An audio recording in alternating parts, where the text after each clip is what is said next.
Tudo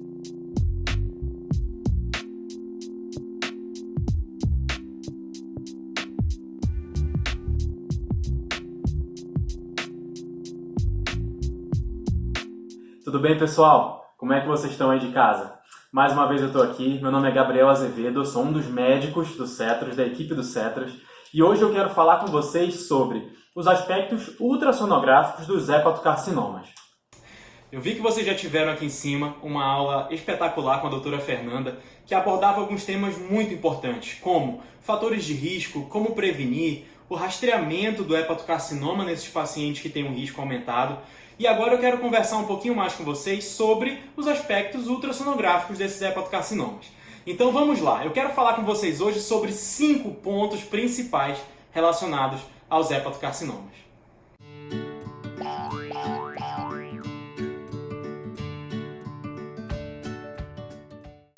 Ao ouvir essa pergunta, você deve ter pensado: que é isso, Gabriel? Tá me estranhando? Eu faço meu exame perfeito em todos os pacientes. Cláudia, senta lá. Eu sei que você está pensando: Gabriel, eu faço todos os meus exames bem. E é assim que a gente faz realmente, a gente sempre se dedica ao paciente. Mas a nossa anamnese, no início do exame, ela tem por objetivo achar alguma coisa que importe muito no exame daquele paciente. Então, se no seu exame, na sua anamnese inicial, você consegue identificar fatores de risco para hepatocarcinoma, e nós vamos relembrar aqui quais são, esse é um exame que você tem que fazer com bastante cuidado. Olhando o fígado em várias janelas, na janela subcostal, na janela intercostal, na região mais mediana, aqui, né, varrendo o lobo esquerdo até o final dele, olhar esse fígado buscando o nódulo de forma ativa, porque esse paciente tem um risco aumentado. E quais são esses fatores de risco que me acendem um alerta e que me fazem pensar: preciso investigar nódulo nesse paciente? Infecção pelo vírus da hepatite B, e aqui eu quero falar para vocês: independentemente da fase, a hepatite B ela é altamente carcinogênica, então eu preciso olhar esse fígado com bastante cuidado. Pacientes infectados com hepatite C, tudo bem? E a gente acabou de ver na aula da doutora Fernanda que mesmo os pacientes que já foram tratados, se eles desenvolveram algum grau de fibrose e ficaram com essa fibrose por um tempo mais prolongado, isso daí já aumenta o risco deles para desenvolver o hepatocarcinoma. Esteatose hepática, também que por aquele fenômeno da esteatohepatite, pode levar esse fígado a desenvolver fibrose e pode evoluir inclusive com uma cirrose no futuro em alguns pacientes, e isso aumentaria o risco do paciente desenvolver um nódulo de hepatocarcinoma.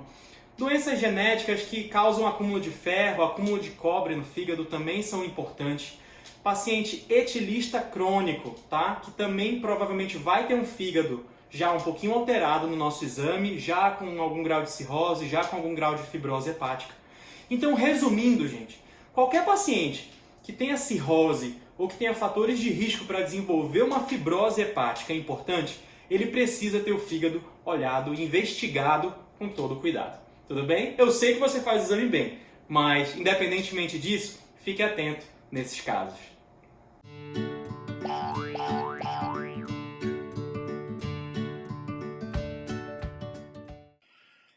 Gente, para responder essa pergunta, eu só posso usar uma palavra. Não. Não. A resposta é não. Por que a resposta é não? Por 2 motivos muito simples. Primeiro, o paciente ele pode ter desenvolvido um câncer no estágio inicial, ele desenvolveu um nódulo que é muito pequeno ainda. O meu método não tem sensibilidade para detectar aquilo ali. Eu não consigo diferenciar um nódulo de meio centímetro, muitas vezes um nódulo de 1 centímetro, ali no que é um nódulo maligno de hepatocarcinoma, que é um nódulo de regeneração no fígado cirrótico, por exemplo. Então, como eu não estou fatiando esse fígado e fazendo um exame histológico do fígado todo, eu não consigo excluir que ali não tem câncer, tá? E também porque o meu exame de ultrassom não tem uma sensibilidade 100% para detecção de nódulo nesses pacientes. Dessa forma, a resposta é não, isso não exclui. Então quer dizer que o ultrassom não serve de nada, porque se faz ultrassom está normal, então quer dizer que eu posso ter câncer ainda assim. Não é bem assim, gente. Nós temos o nosso protocolo de rastreamento. O ultrassom ele deve ser feito nos pacientes que têm risco para hepatocarcinoma a cada 6 meses. E isso por quê? Porque se no exame passado eu não vi nada, e esse nódulo continua evoluindo, ele continua crescendo, é provável que nesse próximo exame ele apareça para mim de uma forma diferente. Eu vou ver que ele está evoluindo, ele vai se tornar maior, mais fácil de identificar e de caracterizar, E com isso eu posso decidir se eu vou continuar minha investigação, né, com outros métodos diagnósticos ou não. Então, o ultrassom é um exame de screening, é um exame de triagem nos pacientes com fator de risco, mas ele não exclui a presença de câncer, tudo bem? Mas faça o seu exame bem feito, isso vai aumentar a sua sensibilidade.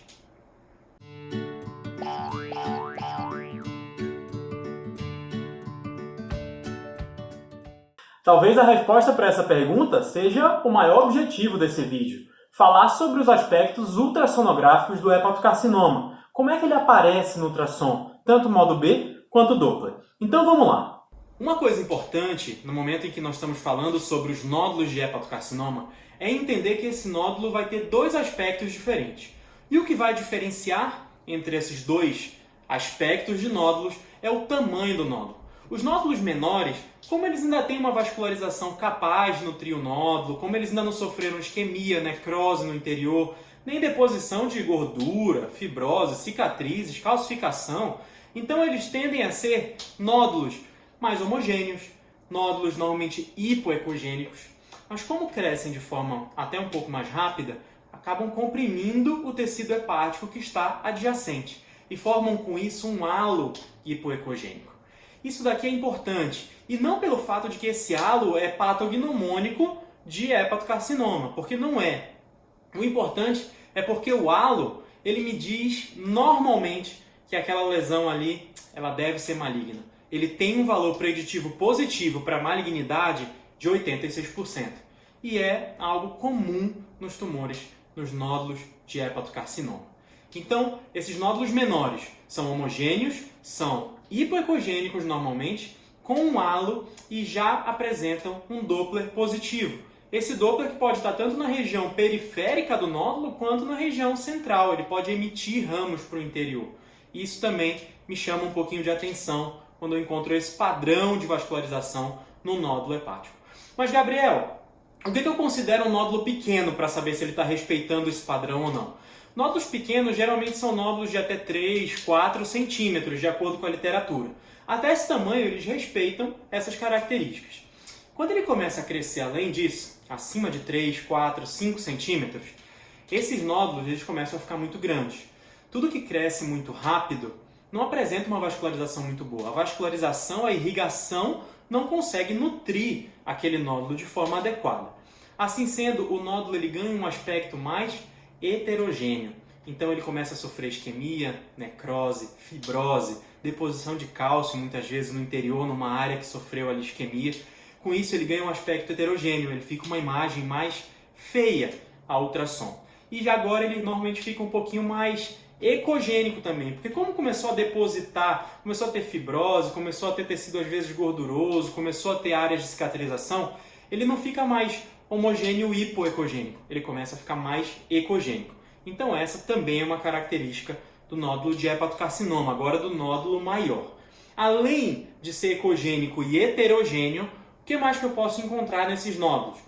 É um nódulo que mantém uma vascularização normalmente acentuada, tanto periférica quanto central, ele emite ramos para a região mais central, os vasos emitem ramos para a região mais central do nódulo, e além disso, uma coisa que eu preciso investigar, principalmente nos hepatocarcinomas, nos nódulos de hepatocarcinoma maiores, são as tromboses de vasos ou de ramos portais. Porque esses nódulos eles têm uma capacidade de invasão vascular grande. Então, em 30 a 60% dos casos, nós podemos encontrar trombos em ramos secundários ou terciários portais. Por isso eu preciso também investigar isso. Com isso, gente, a gente conclui aqui as características principais desses nódulos. Eu vou ainda fazer uma revisãozinha no esqueminha com você. Então, gente, para não ficarmos aqui exclusivamente no mundo das ideias, eu quero trazer algumas imagens de nódulos de hepatocarcinomas aqui para vocês, retiradas dos principais livros de ultrassonografia. Nessa primeira imagem, temos aqui o fígado, né? E podemos observar uma imagem bem delimitada, arredondada, homogênea, hipoecogênica, no interior desse parênquima hepático. Isso aqui tem aquela característica bem típica do hepatocarcinoma em fases iniciais, que é uma lesão ainda pequena, né? Uma lesão bem delimitada, homogênea, ainda não sofreu isquemia nem necrose no seu interior.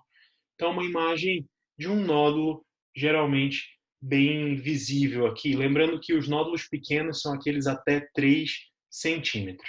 Tá legal? No próximo slide aqui, mais uma imagem nodular hepática, também bem delimitada, arredondada, hipoecogênica e homogênea, como normalmente os hepatocarcinomas menores são. E nessa terceira imagem, trago um pouquinho da vascularização. Aqui um exame feito com Power Doppler, que capta um fluxo intenso na periferia do vaso, mas também que temos alguns ramos que se projetam para o interior da lesão, né? Alguns ramos mais lineares saindo dessa periferia e indo para o interior da lesão.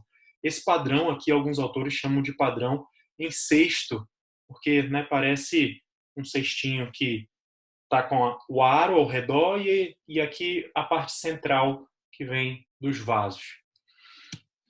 Quando esse hepatocarcinoma começa a ficar maior, quando ele cresce de tamanho, a gente tem a perda principalmente daquela característica da homogeneidade. Por quê? Porque agora é uma lesão que cresceu, o meu fluxo sanguíneo, a minha vascularização provavelmente já não mais conta ali daquele suprir aquela lesão, suprir o nódulo.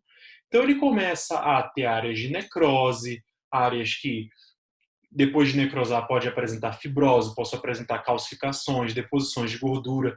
Então ele começa a se transformar num nódulo mais heterogêneo. Esse aqui ainda bem delimitado, hipoecogênico, com algumas áreas ecogênicas de permeio, tudo bem? Mas um hepatocarcinoma já não tão homogêneo. Aqui já é o hepatocarcinoma que cresceu, além do que o suprimento sanguíneo ali poderia aguentar, provavelmente. Mais uma imagem, aqui uma imagem já bem diferente, é um nódulo grande, cresceu ainda mais, né, uma lesão maior do que a anterior, bem ecogênica, né? Já não tem uma delimitação tão bonita igual as primeiras imagens que nós vimos, bastante ecogênica em seu interior, heterogênea, tá bom? Presente no parênquima hepático aqui, um hepatocarcinoma de dimensões maiores. Por fim, um hepatocarcinoma também aqui grande, ó, ocupando praticamente a nossa imagem toda, né? Provavelmente está ocupando quase que um lobo ou um segmento aqui desse fígado, mas apresentando ainda o Power Doppler, uma vascularização importante na periferia que emite ramos para o interior da lesão. Então, a vascularização presente periférica e central nesse nódulo, que é uma característica dos hepatocarcinomas. Nessa última imagem já não trago mais uma imagem de nódulo, e sim um ramo portal dentro do fígado, né? Podemos observar aqui o parênquima hepático, um ramo portal de paredes ecogênicas, né? Bem brilhantes, bem brancas, e no interior desse ramo portal aqui temos uma imagem ecogênica na luz do ramo portal, que não deveria acontecer. O conteúdo de um vaso deveria ser completamente anecoico. Quando nós temos conteúdo ecogênico obliterando ali, ou ocupando parcialmente um vaso, provavelmente isso daí é um trombo. E nesse caso aqui era um trombo tumoral, é uma massa que se estendeu além do fígado para o interior desse vaso aqui. Lembrando que 30% a 60% dos hepatocarcinomas maiores vão apresentar trombos tumorais quando diagnosticados.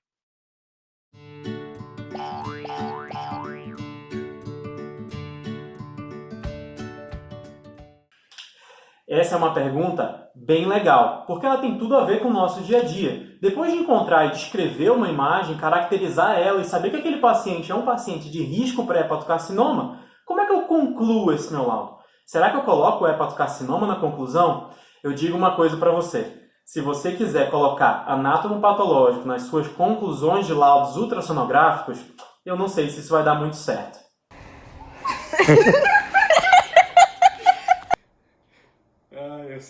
Eu sempre me divirto com esse vídeo do...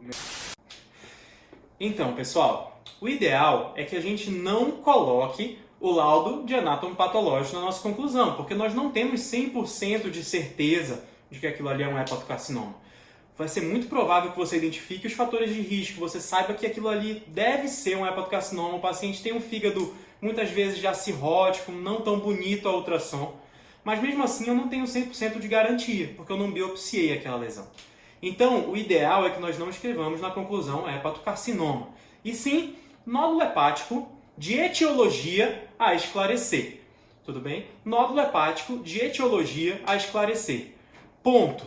sugere-se prosseguir investigação diagnóstica com métodos de imagem contrastados. Né? No nosso caso, a gente parou bem nesse ponto. E vocês vão ver a partir da próxima aula que os métodos contrastados eles dão seguimento em alguns nódulos que nós encontramos em pacientes com fatores de risco para o hepatocarcinoma. Por esse motivo, nós vamos sugerir, podemos sugestionar isso até para o colega no final do nosso laudo. Se você quiser passar ainda para o colega que está recebendo o seu laudo, um aspecto de que aquele nódulo ali ele pode ser maligno, ele deve ser maligno, você pode ainda assim utilizar uma frase como: não se pode afastar a possibilidade de malignidade, não se pode afastar a possibilidade de processo mitótico, não se pode afastar a possibilidade de doença invasiva. Então, esses são mecanismos em que a gente usa para tentar sugestionar para o colega e falar: olha, isso aqui pode ser neoplasia, isso aqui pode ser um câncer. Tudo bem? Então a gente usa esse linguajar e geralmente não tenta dar o diagnóstico anatomopatológico na nossa conclusão.